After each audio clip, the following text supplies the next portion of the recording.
pushing the culture forward. Great music and big vibes right in that order. Intellectually petty radio on the stereo. Don't compare us to anything, this a different scenario. We break records while we pushing the culture forward. Great music and big vibes right in that order.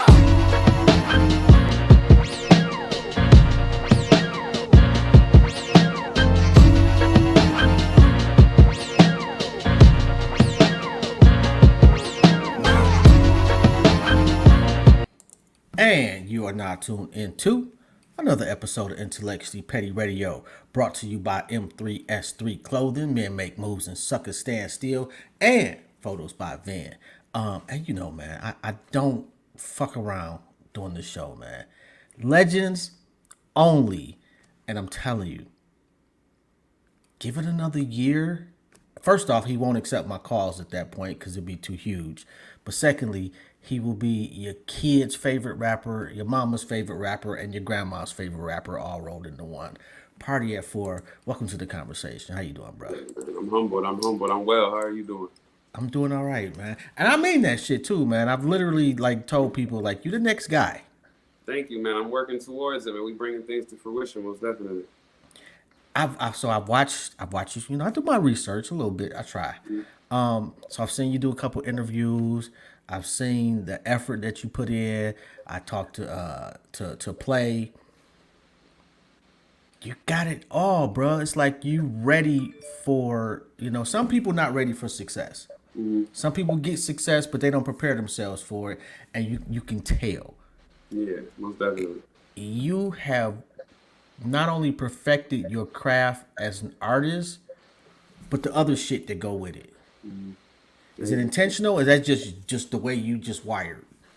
I'm just growing every day, just repetition and trial and error, I like to call it. So, I like to look at things like there's a lot of moving parts, but, you just every day you try a different piece of the puzzle, and it may fit that day. You may have to come back a couple days later, but things just tend to work out if you put enough effort into them. So I feel you on that. And you can smoke too, bro. I seen you rolling up, knock yourself out. Oh, hey, I was just making sure it was cool. Yeah, bro. I'm not gonna knock on your door and be like, no, put that shit out, bro. No, you grow, yo. And I ask every MC this: when was your I fell in love with hip hop moment? That's a good one. Fell in love with hip hop moment. I would say it would have had to been when I heard Go DJ by Lil Wayne. Because I rapped before then, I've been rapping since I was 7. My family is real hip hop orientated, and they did music in their day. But after I heard that, I had to make sure I did music in some facet. So it just kind of stuck after that. That's interesting because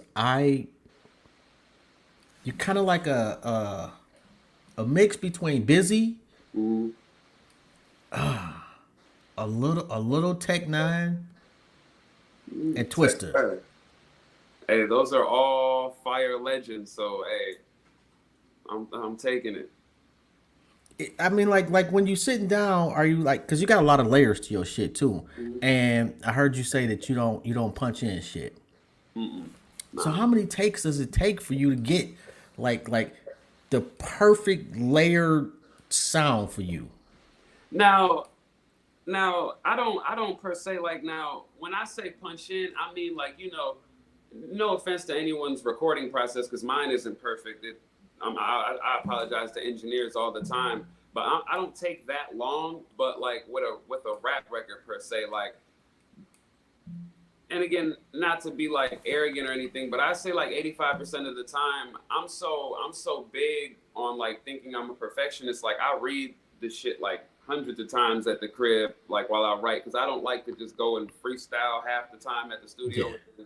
Let's see if this line's dope, and if it is, we'll build from that and keep punching in left and right. So I just like to one take the verse, and then if I like it that much, and if it's structured as far as it's written to where the stanzas flow congruently without a lot of air or need for all of the breath, then I'll record the intro talking shit, then the hook, then the verse, then the hook, then the verse, then the hook, and then listen back to it. Or I'll just lay the hook, hear it, lay the verse. But if I'm doing an R&B singing joint, then I still don't punch in a lot. I like to do segments of it because, you know, doing every bar, every word, that shit's gonna take like an hour and a half. And like at the studio, I like to do like 8 records a session if possible. So I just feel like Really? it's more time consuming to do it that way. Yeah. So how many do you do, and then you go back, you go home and you sit with him, and come back and do it again? No, I finished the records right there. Like Really? yeah, I don't. And again, this isn't not to be narcissistic, but like, cause a lot of my favorites growing up, like, and I hope this is verbatim, but I saw read an article one time where they said like the game's Dreamin', if that was the title of it from back in the day off his first album, I think took like 2 years to finish the actual whole record, and like me, I create so fluently, like I don't. I can't sacrifice going back and like, yeah, let's see if this record from last month needs any final touches. Like, and it may, like, I don't make perfect records by any regard, but you know, but like I say, like, like where my iPad is, this is my home studio, like right here. So Okay. you know, I play this shit all day. Like I'll mess with the beat all day if I really like it, or I'll write got and I'll you. freestyle it walking around the kitchen. I may record it in my audio notes, send it around, see what could be better. So, you know, by the time I get to the studio, I'm ready to cook. You know what I'm saying? So So you write to the pockets of the track, don't you? yeah. I could tell. Like some people, and that's what made me think like Twister. Twister is one of the best at really getting into the pocket and becoming one with the track, as opposed to, you know, like you're a rapper and this is the beat. It's like he makes sure that he get in every pocket of every song, Yeah. and you could tell. And he was kind of ass when he came out at first. It took him a minute to Word. get there. Yes. He found himself though, I tell you that. Yeah. He had to slow it down though, because he used to be a Yeah. lot faster, and he was just concerned with being fast. Yeah. And once he And started see, realizing, that's funny you say that because like part of my growth and development for my sound is like you know early on, like I say like 4 years ago, I just cared about like, you know, having the best subject matter that I think I can come with in my raps and my songs because I don't want to be too competitive, but you know, a lot of times when I hear music, sometimes it's just sounds, if that makes sense. Like it's not yeah, really, there's no context, there's no subject, there's no premise. It's just this nigga's dope, but that's fire too. But for me, I didn't want to just get stuck in being categorized as like, oh, he's a freestyle rapper. Like he freestyles on Instagram and that's kind of just his forte. Like, no, I make records. Even if they're not all hit records, I just love making music. So every day I try to write or make a new song, or you know, not just stay in the rap pocket or the R&B Chris Brown pocket. Like I might try and make, you know, a Caribbean record or a house music record one time, just to, you know, push the envelope and you know the boundaries, if you will. So are you scared that it doesn't allow you to develop core fans? no, no, no, because I like to think that as listeners, I feel like in music sometimes, like I do it, like I'll get caught and be scared, like, yo, should I do this? Should I rap? Should I sing? But you know, I just feel like a core fan is going to be a fan of the artist regardless of the artistry he does at that time. Like, you know, I love Drake, and it took me a while to actually like his R&B ballads, if you will. Like, you know, it took me a while to really be receptive of that because Yeah. I first heard Drake rapping on Ransom with Lil Wayne. Then I heard Brand New and Say You Will and Come Real and all of that. So I don't know. I just feel like you have, me as a creative, I have to find a way to you know, find the correct way to blur the medium. Like, you know, don't do one too much, or don't be, if you will, corny with it. Like, because I've sung all my life and rapped all my life. So I just feel like it's about me finding the nice medium and give the listeners what they want, and not just make it about what I want to do, I guess. Where's your shit talking song? Where is your I'm better than y'all niggas song? I'm very humble, bro. Like, I don't know, like, in conversation, I'll kind of pop my shit and be like, you know, I've been doing this for like 15 some years. Like, but in that regard, it's just like, you know, I like to make the analogy, like if you're at Target or Walmart maybe, and you see LeBron James, your dad or your cousin, he may be on an AAU team or he may be nice, but you don't walk up to LeBron and be like, yo, I dunk all over your goofy ass. Like, you're going to have to see him get dunked on, or you're going to have If to go LeBron walks into the YMCA, he's going to tell niggas, I'm better than you. You right, but I don't want to get canceled, and I'm really not an asshat, but I do that on wax, though. I got plenty of That's what I'm records. saying. Where's that record at? I need that. I'm going to send you some records for sure. Please do. Respectfully, because I have like Yes. 400 records, respectfully. Like, no, I don't want the respectfully. I want the disrespectfully shit. You know? And like Runaway is probably my favorite joint right now. Really? Yes. Yeah, I appreciate that. That mood, like I get it. Not that I get all your records, to be quite honest. Everything that I've heard, love Red Bottoms. Wait. What's the joints you got on Wish You Were Here? You just dropped a new EP too. Let me put that out there. Wish You Were Here. Over You is crazy. Thank you. I produced my whole little new project. Really? Yeah. Yo. That beat is crazy too. Thank you. Yes, yo. And I seen that you did a joint with Jazzy Faye. How was that? That was such a nice experience, but I needed it creatively, like just to see his work progress. And he's a real producer, like hands-on, like, you know, on the MPC and everything. So it was nice to just have that takeaway and to meet a like-minded individual, because the whole session, he was just creative, you know, high octane energy. It was just refreshing, you know what I'm saying, to see someone that takes music that serious. So it was nice. You could tell that you're starting to get into different rooms. Definitely. How does that feel? You ready? I'm ready for sure. It's just it is a little surreal, but not in the sense of like, you know, all like, oh my God, but like just it's just a feeling, like it's hard to explain. It's like, man, really, like it's finally starting to, you know, take shape. You know, you put work in for so long, and sometimes you just need signs that you're doing the right thing and actually doing what you're supposed to do and not half-assing anything. And things have been snowballing lately, and it's for the better, for real. So it's crazy. Yeah, bro, you next up. Let me ask you. Okay, so give me somebody that you would love to work with that I would completely, it'll be out of left field. I don't know if you know who it is, but Benjamin Clementine. Never heard of them. Yeah, what do they do? He's an artist. He's a singer. I feel like he's from Africa, but if he's not, then I don't know, you know, the proper place he's from. But he's fire. He makes like, I want to say like, to me, it's like depressive house music. Like they're ballads, but they're the imagery in his videos and It's like the Mo 3 of house music. He doesn't rap at all, but he's like, he's grown, like like a seal kind of. But he's Got fire. you. He's fire for sure. Yeah, you definitely stumped me on that one. I want to work with Adele too. Like I want to hook from Adele. I want to work with Kiki Wyatt, real bad. Like I want her to sing on a hook real bad. Like yo, you get an Adele hook, yeah, you're man.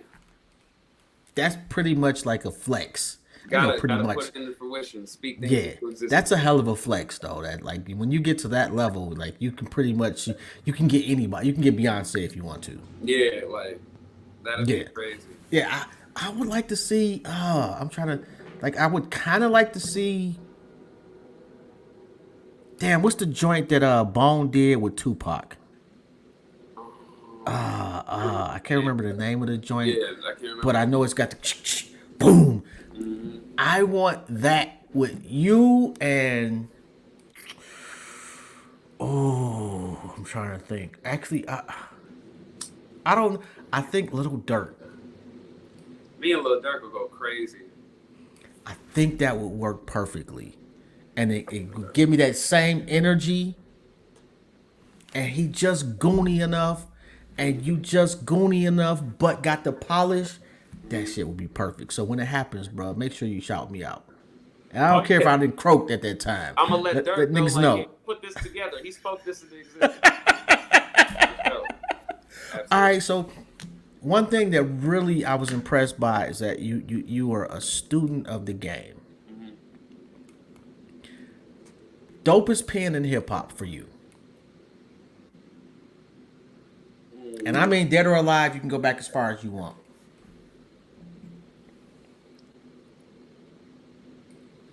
I'm a man. I'd have to give a couple, like, cause I'd go like Big Pun, I'd go Biggie, I'd go Big L. So I like rappers, bro. Like, you know what I'm saying? Like early Jay-Z was crazy. Rakim was crazy. Rakim was crazy. Crazy, bro. Like, I don't know the best. Yo, like, my favorite pen is Wayne. Like, Wayne's why I rap. Like, without Wayne, I wouldn't even know what I'd be doing. Why isn't he consistently, and I'm an old head, but I cannot deny the impact of the brother, the longevity, the consistency of excellence. Yeah. Not that every bar, like, you know, he had some dips, but who doesn't? But why isn't he getting greatest of all time, like, serious consideration? You know, I like to think, and because, like, for instance, Rick Ross is in my top 5. Like, he's damn near like number 2 or 3. He's 3, but like, so. Really? Yeah, because Ross's pen is ridiculous, bro. Like, and I feel like Wayne isn't revered like he should be, because, you know, Wayne did the rock and roll run, then he did the like kind of country rock and rap run, and like people, I know, just for me in my experience, like a lot of my peers didn't respect that. I looked at it like, yo, niggas can't do what Wayne's doing, but you know, niggas don't want to really hear that experimental shit. So I feel like people look at Wayne kind of like he fell off, because I feel like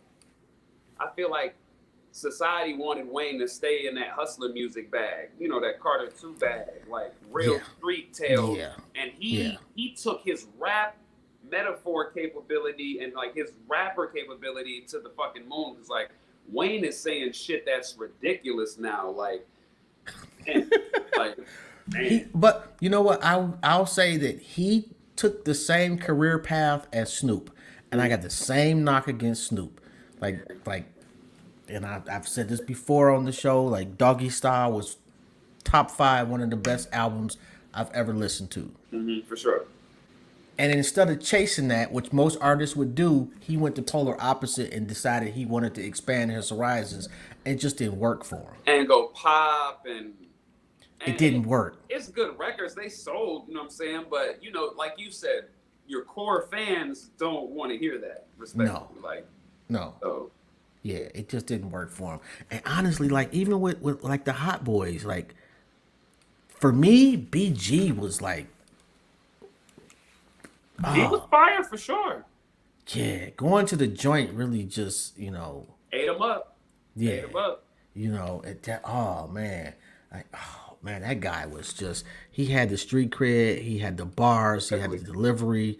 Like, he was arguably more developed than Wayne at the time he left. It's not even an argument, bro. Like, he was like, for me, leaps and bounds better than that nigga. Juvie was right there with him. Yeah, Juvie was nice. You know, Juvie just, I don't know what happened. He just, you know, I don't know if he lost the love or just lost it. Whatever the case was, it just, you know, he had a couple joints and it just wasn't the same. Yeah, nah, the vibe did change for sure. Yeah, it did. What's next for the end of the year? The end of the year, expect some more music and some announcements for sure. I don't want to give too much out, but we definitely doing another song, and we're trying to put together a nice rollout, man. We definitely got that in the works. Trying to make sure everything makes sense and keep that same momentum, you know what I'm saying? So, man, y'all got, you know, keep me in the loop, bro. Oh yeah, for sure. Definitely, I got to come back on here and all of that. Yeah, that would be dope. I'm like, man, this nigga just gonna put out a whole ass EP, nothing. Don't say nothing. Yeah, man, I had to, because I just feel like I had to give the fans some more music. You know what I'm saying? It's so concise right now due to the behind the scenes stuff that we've been working on for the past couple, whatever long. But, you know, at this point, we at a place where we can kind of rock out and grow the brand. So I'm just trying to flood it now, but it's all going to be making sense. But this one, I just had to go ahead and, I know they would want to hear this. So we've teased enough music, and there's like 3 songs out. So how the ladies treating you? Oh, man. Well.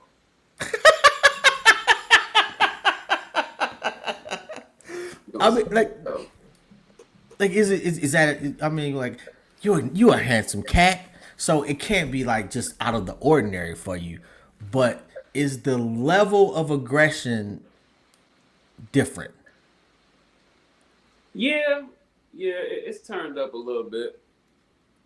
As humbly as I can, it's turned up a little bit for sure. Oh my God, man! Are you like floating and doing Zen shit when you not on air, bruh? Yeah, I'll be meditating, you know. A little meditation. I'm not mad at that. Like, you are so not a rapper, but a rapper. Yeah. What I'm trying to do, honestly, man, is like, I want to do like what Drake and Tory Lanez do, bro. Like, I just want to put out good music. Like, some days I might want to rap, some days I want to sing, but primarily I just want to make music for, I guess, I'm just big on creativity, bro. I just want to show people like it's possible. Like, you don't have to get stuck in a box if you're not the best employee, or you feel you're more creative. Like, do it. Don't wait. We only here once, and I've almost died already. So I'm real big on being an advocate. Like, not Me too, bro. Wait a minute. Hold on. I have too. How'd you almost die? I had brain surgery in 2018 because I grew an abscess on my frontal left lobe, and I got a big scar on my eyebrow because it was either them give me surgery through my skull and like the top, and they cut all my hair off, and I get a nice scar and be fucked up out here, or they could have went through my eyebrow. And I made it such a belligerent fuss. They were like, "Yeah, we have to come up with the other solution because he's gonna let himself pass away from this shit because he's not gonna lose his hair." So they went through my eyebrow, and I had to take. It was crazy because I went to South by Southwest right after they gave me clearance to leave the hospital. Like, I left the hospital, went to the crib, and my homie paid for me to go to South by Southwest that year. So I flew down there with my antibiotics. Like, they had to whip me up a special batch with the chemicals they used or the ingredients because it was like temperature sensitive. But yeah, they whipped me a batch to where it lasted longer, like had a longer shelf life. And they stopped me in TSA, made me empty everything. Like, it was a whole fuss, but we stayed alive. I had an on-call nurse for like a month, came to the crib every morning to make sure I was alive and give me my shots and stuff. Like, it was trash. Yo, do you remember, bro? Like, I had heart surgery 2 years ago. Really? Oh, man. Yeah, I got a big ass scar all down my shit. But what stands out to this day is when they rolled me into the operating room, and I'm sitting there, I'm on the gurney. And I just look up to the light, and it's like 30 people in this room. And at that moment, like, I knew it was serious because I've been in healthcare for years. Yeah. But even for me, like, it was that moment where I was like, and I told the nurse, that was the last thing I said before they put me under, was I was like, oh my God, this shit is real. Yeah, it was real scary, bro. Like, it wasn't really scary. Like, I wasn't worried about, succumbing to anything or nothing like that until I got in there. And like, they took the sheet off, they took the heat blanket away, they standing over you with their surgical shit on, and then they give you the mask and ask you where you are. God. Like, nigga, like, that's the shit. That's the scary shit right there. Yeah, like, and you start, all you seeing is silhouettes. Yes, and that light get brighter and brighter. Oh, like, nigga. Man. Nigga passed in the thin air and just woke up in the wheelchair like, oh, I made it. Cool. Like, shit. Yo, at least you woke up in the wheelchair, nigga. I still had, when they intubate you, they stick this tube down your throat to make you, to help you breathe. Because they had to crack my shit open. Oh, yeah. So I was woke when they took this tube out. And that shit, it's like you're drowning. Damn, awake for that? Ooh. Yes. That's crazy. Yes, that shit was like, it ain't too many people I've been able to have this conversation with. I'm gonna be honest with you, bro. Man. Like, most people don't experience some shit that could, like, yeah. You know what I'm saying? So when people ask me about it. Well, just to be transparent real quick, like my baby mom, she doesn't really understand the scope of it, and not like woe is me or anything, but I have a certain like nonchalant characteristic to me now, and it's not the best, that I'm proud of it or anything, but it's just like I don't know where it stems from, because I still care and take things seriously, but certain things, they don't penetrate, because it's like, and I don't know where it comes from, but I think it came from like going through that and making it out of that. Like that was a lot, bro. Like you don't really know if it's over, if you're gonna be all right. Like migraines be crazy now. Like I still have facial nerve damage. Like I can't really feel everything. Sleeping on this side hurts if I stay on it all night. Like just trash, bro. Like yo, and see, you a young cat, and that's probably why you got the nonchalant. Cause for me, like I was a nonchalant type of cat beforehand. Yeah. Now I understand the finality of my situation. I'm 50 years old. I could go at any moment. And I want to get this shit popping. I need to do this, that, and the third. I'm not as impatient as I used to be. So it's just like in every moment, like I feel like, I understand that this could be my last post, or this could be the last time I speak to my daughter, or this could be, so I try to make every moment, if that's going to be the last moment with X, Y, and Z, that's going to be a dope ass fucking moment. I appreciate that sentiment, man. That was nice right there, because, putting it in a perspective like that, it makes you, take things less for granted, if you will. Like, if you're going to do something, make it count, because you don't know if you're going to get to do it again. I like that. That's factual. You got a kid, right? Yeah, I have London's 3 and Nipsey is 4 months now, I think. And I only say dope. I think because he was born on the 18th, and it'd be hard for me to keep track because it's a new month. So. Yeah, man, the whole month shit, man. First off, stop doing that shit after they turn 1. I don't understand these 17 and a half months. I can't do that, man. Niggas was inside moms for 9 months. The niggas. Like you don't come out like not. Like, you don't get credit for that. The niggas damn near won, bro. Like, just don't want to hear me. So, you said London is 3? Yep. When you first held London, what were your first thoughts? Damn, for real? Like, yo, this is, like, I really got a son. Like, yo, like, it was crazy. I don't think I cried when I first held him, but when they told me I was having a boy and it was, like, in stone in a little sonogram room or whatever you call it, I cried and I had to leave. Like, I was like, oh, shit. Like, joyous, though, but... It was like, wow, like. Yo, I've got 3 daughters and they're grown now. I got grandkids and shit. Yeah. Holding your grandkid, bruh, is when I held my oldest daughter, actually when I held all my daughters, it's the same thought, oh, fuck. Like, this is a hell of a responsibility. What am I going to do about who they're going to marry? Like, I'm thinking 30 years in advance. Exactly. When you hold your grandkid, though, man, you don't think about none of that shit. Really? Yeah. It's not your responsibility.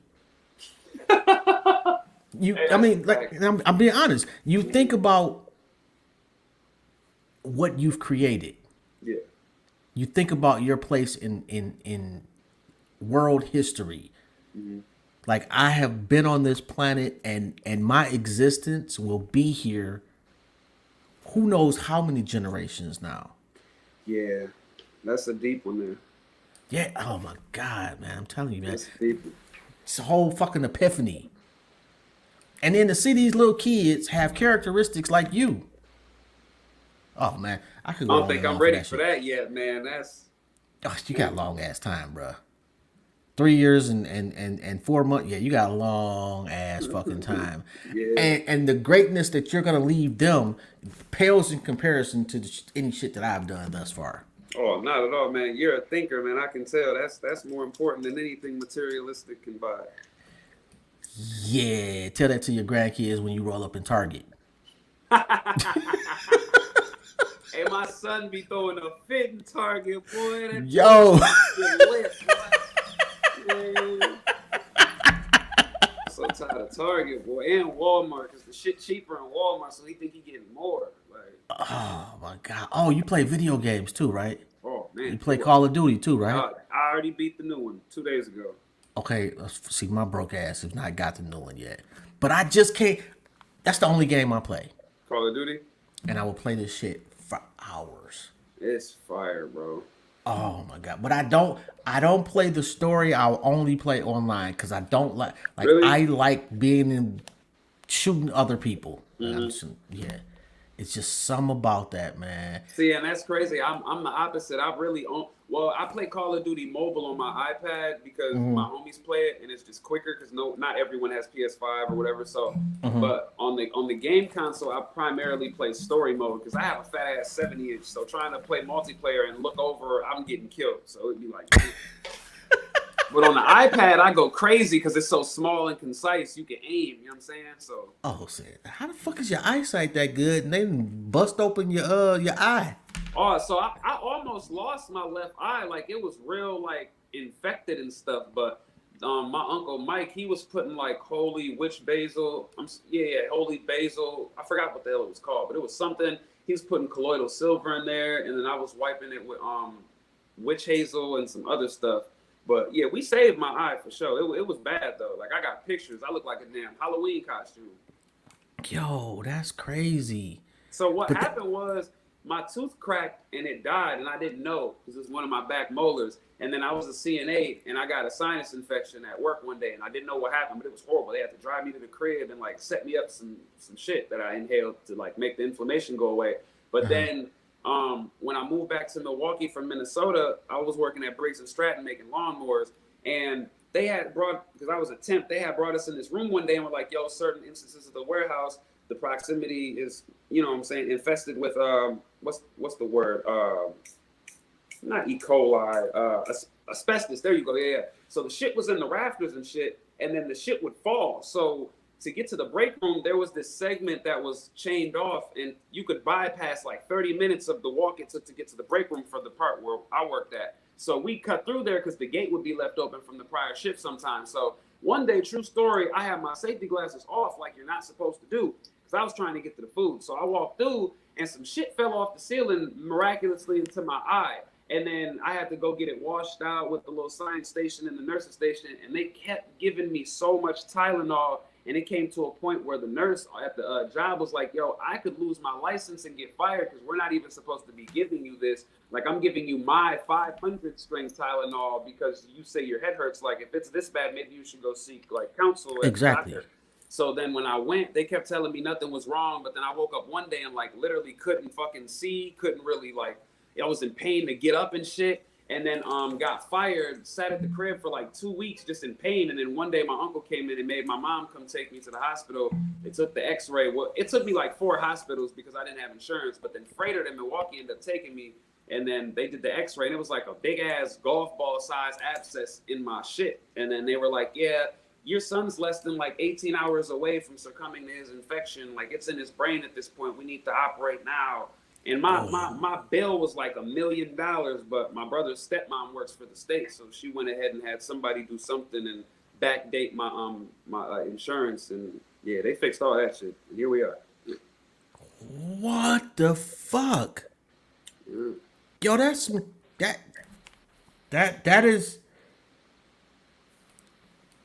why you're gonna be great right there, bruh. Thank you. Yeah, we overcame. You gotta have a fucked up story. No, for sure. Yeah, for sure. It's either that or get shot. And nobody wants to get fucking shot. Entertaining, you know. Yes. You know, you gotta have some shit that's gonna be, people are gonna be like, oh my God, and you're, nigga. Doesn't get worse than that right there. Like, that's a fucking.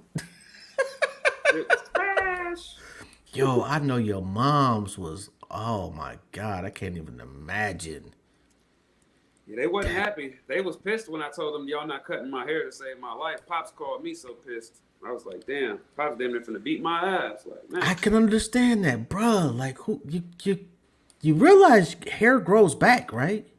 But that scar on the scalp, that's not the same handsome Marquise, folks. Like, that was gonna be, man. That was gonna be. You rather die than get your hair cut? You see, I'm conceited, bro. I can't be out here ugly and stuff, bro. Oh my God, bro. Wait a few years, man. Life makes you ugly regardless. Trust me. It does, but I can't. My hairline is no longer at the front of this hat. I'm ready for that too, but hopefully You're people not. put that off. You know what I'm saying? Yeah, you're not ready for that, bruh. Nah. Like, yeah, man. I'm getting older is some humbling shit, but now I'm at the point where I know niggas that just died. Yeah, literally. That's what I say all the time. Like, people be like, "You're getting old, bro," and I'm like, I'm very, very young. Like, I'm not fresh out of high school, obviously, but I'm very young and pretentious. And two, like, a lot of my niggas died years ago, bro, and like aren't here no more. So like, every day I wake up, I'm blessed and I'm born again, damn near. Like, shit. You know what's Bro, interesting though is that Milwaukee, like I've never been there, but from my understanding, Milwaukee is a rough ass fucking city. and it's gotten just out of hand from like the Kia, respectfully too, from like the Kia boys and their antics and like just the senseless violence, bro, and the want to like be perceived as tough sometimes. I guess like I don't know what the hell it is. I don't want nobody to be mad at But me, but your music don't reflect that. nah. I keep a cool head, and I'm very logical. I like to think. Not that anyone else isn't per se, but I just don't see the sense in a lot of this shit. Like I have real goals, and like I really want to do things with my life, so I couldn't see myself senselessly giving myself impediments and roadblocks to work past. Like you know what I'm saying? Like having a good credit score is already a fucking mountain. So like trying to fight and become somebody and have businesses in the future and have felonies and like nah, it's not it. And unfortunately, a lot of the brothers, especially in your generation, and you know what? Let me take that back because my generation fucked up this generation. A lot of that too. You know, and most of the people in my generation don't want to take that accountability for what we done did. They just want to act like these young niggas just dropped out the sky mad. Yeah, You know, and oftentimes we made their ass mad no, for sure. by our inactivity. But it sounds like, you know, your parents were involved. They gave a shit. You know, that you lucky, bruh. Definitely. You know, like what do you want your sons to think about you when you're my age? As of press time, I'd like them to take away that I was a dreamer and I actually had aspirations. You know what I'm saying? Like I actually tried at least to do what I put my mind to. Like you gotta have certain principles. So I just want them to know like like you know what I'm saying? Yeah. Like I ain't just say I did shit. Like you can see me trying in real time to do what I say I want to do with my life. So like I just want them to know that. Like if anything else, like you know, mom might say this about they pops or whatever. Like I just want them to know, like, nah, pops was dope. Like he was creative as fuck. He fought for what he wanted to believe in for us. So. I feel you on that. All right, so music wise, give me your 5 perfect albums.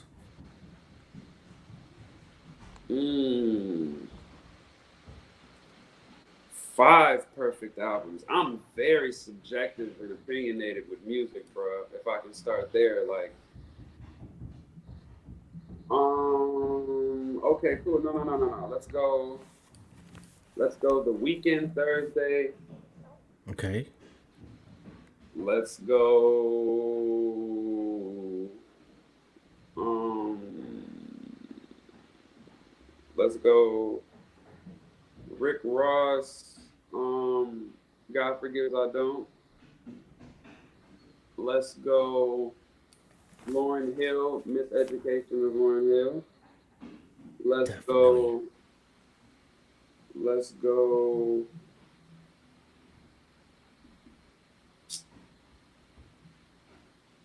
Damn.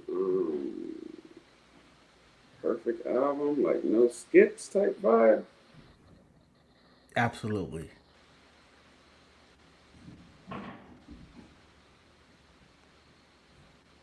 Maybe Carter 2, Lil Wayne. Not 3? Hold on, we had a Millie, Dr. Carter, Let the Beat Build, um, 3P.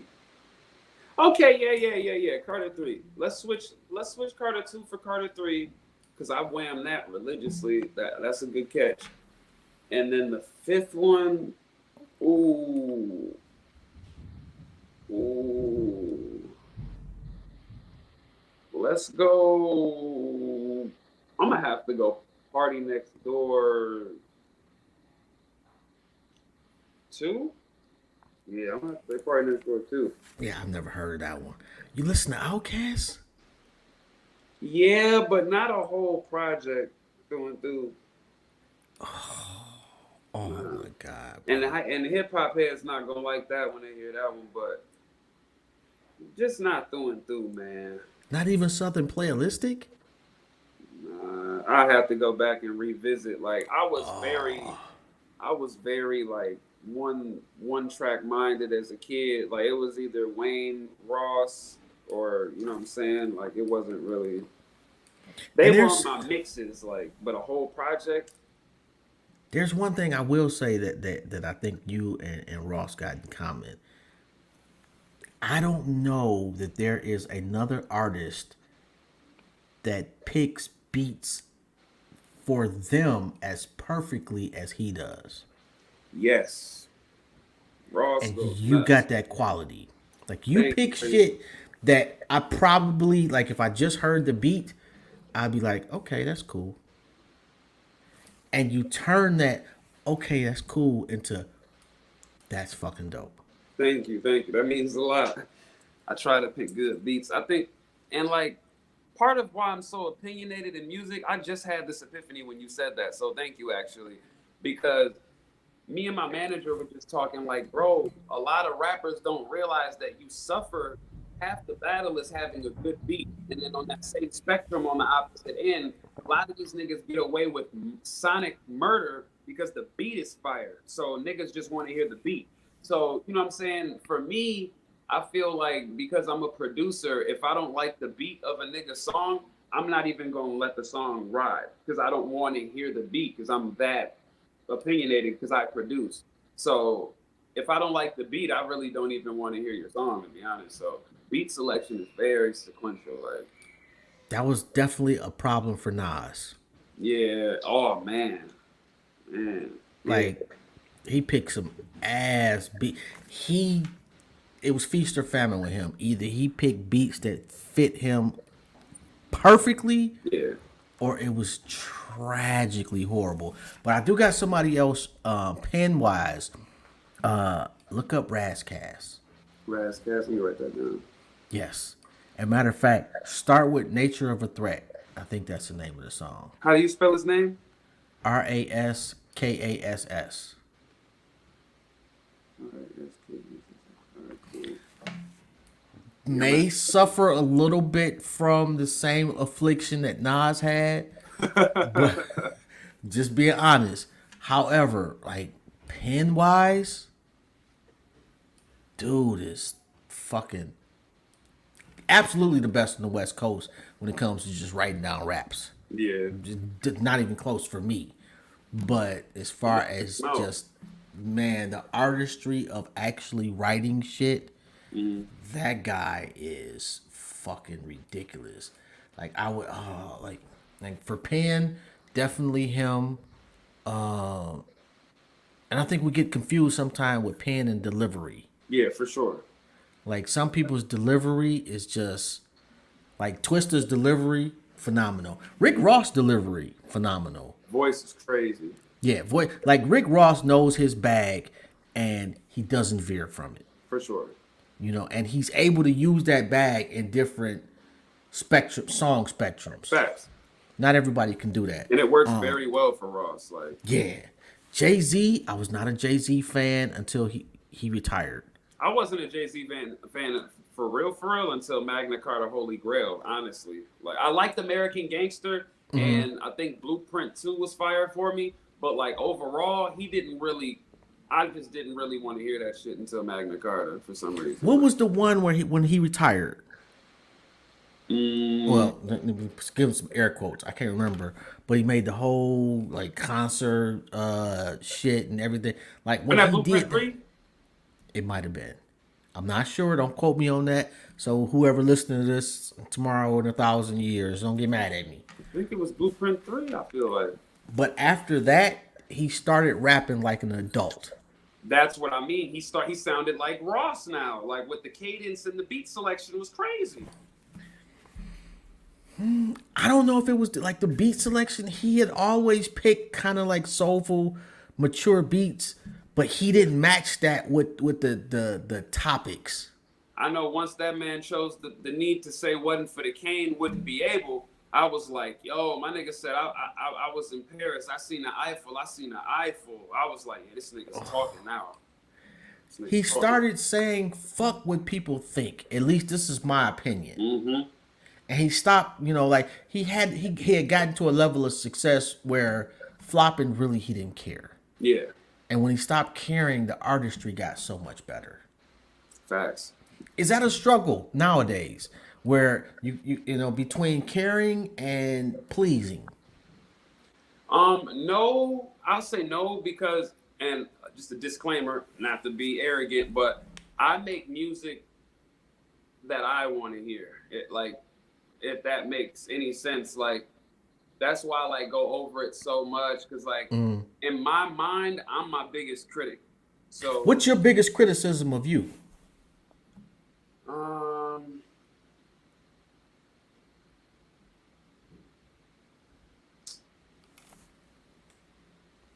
My songs could be longer, I guess.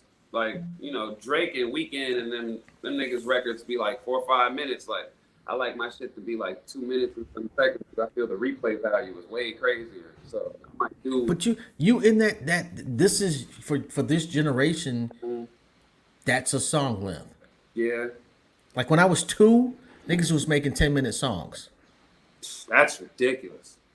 Like you go listen to some old albums of some Parliament Funkadelic or some. Now for some R&B vibes or like that vibe, I'll listen to that. I don't want to hear a nigga rap for 10 minutes for sure. Like, no, I don't want to hear you rap for 10 minutes either. To be quite honest, like all the members of Wu-Tang on one record, like that's too fucking long for me. Like, they've done it a couple of times, and they were able to condense it. It's not like everybody doing 16s though. Yeah. Okay. Cool. That makes sense then. Like everybody give me 8 bars. Maybe somebody gives me 4. Whatever the case, or somebody does the hook. At least everybody is on there. But yeah, I don't want to hear everybody. That's fair though. Yeah, I don't want to hear. Like, have you ever considered doing a group? Me and my cousins were a group for like several years. We got mixtapes out, all that. And I didn't even ask you where the hell did the name come from? So I lived in Minnesota, and me and my guy C-Flow and a couple others, we would always just be up. You know what I'm saying? Like kicking it, smoking. We would like longboard and go do graffiti and shit like that. So like we were always up at like 3, 4, 5 a.m. and stuff. And then I worked like third shift at a point in time, so I was always up. So I had put out a mixtape on SoundCloud, and it was 4 songs, so we just called it Party@4 because it made sense. And then I was XVO at the time because that was me and my cousin's group. So then when I went back to XVO.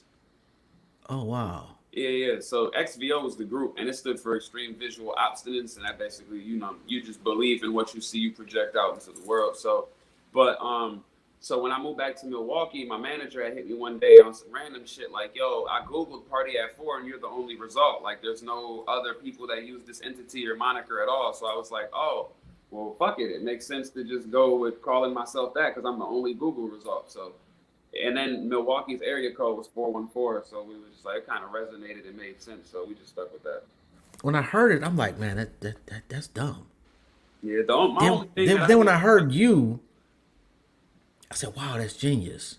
Oh, thank you. Yeah, man. It makes fucking sense. Like don't ask me why I got it, but it just fit. I think so. Yeah, that's like that's the best name. When people don't get it, but then they get it because they don't remember. I mean, they don't forget it. Yeah, for sure.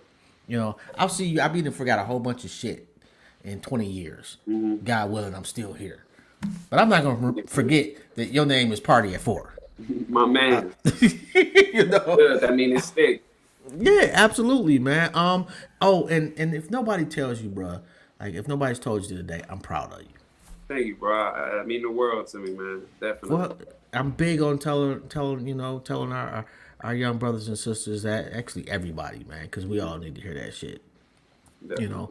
And I see where you're going, bruh. And I'll say one thing too. You and your manager have been professional. Like y'all have given a clinic on professionalism. Oh Your man. manager has been on point, like blase split, like whatever. If I said I need a picture, I need this, bam, right then. It wasn't no, it was good pictures, pictures that are usable. If it was this, it was that, whatever. Just That I've mean a dealt with a lot. lot of people over the years, bruh, and it doesn't happen that often. we go we gonna make sure we keep it right and tight every time. You know what I'm saying? But you know what? Those it's the little things that most people don't find significant. Mm-hmm. That people that the higher you go up the chain, Mm-hmm. those are the things that stand out. No, most definitely.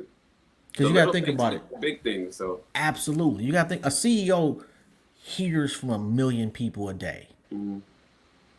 So you're gonna hear the same thing over and over and over. For sure. And you're gonna see the same errors over and over and over. It's those people that got the little things tight that they remember. Mm-hmm. That's You know, longevity too. absolutely. You know, one more. I know you got to go. You've dealt with Jazzy Faye. You did a joint with him. When is that dropping, by the way? That's to be announced, honestly. That's still being decided, man. I don't know if I want to get a feature on it or just keep it just me quite yet. So I'm still plotting on that, honestly. Okay. D'Angelo would be dope on that. Actually, you may be onto something with that. Yeah, her voice would be fire on that. D'Angelo would be dope to that. And actually, I interview. I don't know if you're familiar with Ober Roland. Mm-hmm. Dope, dope, dope MC out of Mm-hmm. Detroit. That Troy that got some know. fire down there. Yeah. Oh, well, that's where I'm from. Yeah. But he knows her. Like he rocks with her. That's his homie. Mm-hmm. I would reach out. Yeah, yeah, Definitely. yeah. Yeah. Definitely. That'd be a fire feature. Yeah. And you can't go wrong getting a feature from Dej Loaf. No, not at all. Not at all. Who's a producer you want to work with that you haven't worked with yet? Boy Wonder. I'm trying to think. Which one is Boy Wonder? He's made like half of Drake's catalog. He's arguably made more shit for Drake than PARTYAT. Yeah, that would be a good starting point. Yeah, he's fire. Yeah. On a R&B tip, whoever produces for Tory Lanez, I'd want to work with them. Yeah, I have no idea. Um, Google that nigga. Yeah, you're right. You I know. think not 1985 works with Drake. Yeah, I'm gonna have to Google that. I don't know who produced for Tory Lanez. Although old taking it old school, I think you would be dope with Timberland. Oh yeah, Timberland. Yeah, I fuck some Timberland shit up for sure. Yeah, yeah. Don't forget to send me the goon shit too, bro. Oh yeah, no, I'm gonna Please. send you some records for sure. I'm gonna make sure Styles do that immediately. Yeah, I appreciate that. Anything you want to say before we tap out? Appreciate your time. Appreciate, you know what I mean, putting me in front of the people. That's always an honor. And I appreciate the jewels I was able to retain today. And this is one of the nicest conversations I've had in a while, man. You know what I'm saying? A lot of depth and actual substance to it. So I appreciate that. Well, old niggas, man, we don't care, bro. Oh, man. But there's a reason why I've been doing this for so long and don't have a gazillion followers. It's because I refuse to shit on my own people. I'm not gonna do gotcha interviews, and I try to make sure that people enjoy themselves and that I put our young brothers and sisters into the best positive light possible. And as you can see with shit that's going on with, Ye and Kyrie, the powers that be want a Shit. certain narrative. Facts. And I just, you know, I just like being a part of a small cog in the chain of somebody's success. Oh, No, for sure. you know, Definitely. so I'll be able to say, because I've talked my daughters, I don't know, probably older than you, and I've told them like this guy's, so in a Thank you. couple of Thank you. years when we sitting back on the couch watching TV, I told you that nigga was gonna be dope. Oh yeah, I need another interview, man. We need some more of those, man. We'll be back. Hey, bro, hey, if I'm functioning and still breathing, bro, absolutely, let me know whenever, and shout out to your motherfucking manager too. Keep Oh that yeah, nigga. Styles. Yeah, big Yes, Styles. yes. Absolutely. Shout out to Styles. So, most deaf. And what I'm gonna do is I'm gonna leave him my number. If I don't know, you need anything, bro, I'm not sure what possibly I could do for you. But I'm if gonna you hit you absolutely, about that Dej Loaf. Reaching out to her for sure, because I want to hear her on there. oh, that would be dope. And actually, yeah, do that because I was about to say something that probably shouldn't say on air. But yeah, absolutely do that, bro. And if I Sure. can be, try to help out in that situation, I absolutely will. For You know sure. what I'm saying? And hell, Play is my guy. The playmaker. Shout out to the playmaker. Oh, definitely shout out Playmaker, Black, everybody. They be going crazy over You there. know. And before I go, man, Mhm. I really, really, really want to hear a song with you and H1. Oh yeah, man. We've been supposed to work several times, but it just be the timing of like, being in the same place or actually having time to go to the studio before he gets the record done. So we got some shit coming though for sure. That's my guy. Yo, like, Extremely talented. yes, yes. And I Right. fucks with the whole blackout movement. Like, Yeah. I'm gonna be honest. Like, Guapo, 54, Pressure. H1, just everybody, Yes, But sir. man, like for y'all two sonically, I think that would just be a beautiful ass just Yeah. mix. Definitely. On that note, man, I'm gonna appreciate you coming on the show, man. So thank you for Like having I me. said, you always welcome over this parts, man. Definitely. And I will definitely be enjoying your success and watching from the sideline, and I'm gonna root for you. Thank you, man. Make sure you send us your email too with the number so I can shoot you those records ASAP. All right, I got you right now. I'm about to do it now. For sure, man. Be safe. All right, no doubt, man. Peace out to you. Perfect. Yo, that was very dope, man. And just a very well put together artist. Like, just you don't see that too often. As there's a chink somewhere or a weakness, so to speak. Not with that cat, man. Just and gives a shit. It gives a shit about what he's putting out and the quality. Just absolute respect for him. On that note, man, you have tuned into another episode of Intellectually Petty Radio. My name is Jobs. If you want to get in touch with me, inbox me on Instagram. Well, my email is on there somewhere too, and the Instagram is Intellectually Petty Radio. Shout out to you, peace. Y'all have a good one. If you had a shitty day, hopefully we made it a little bit better, and if you had a good day, hopefully we made your shit great. On that note, we out.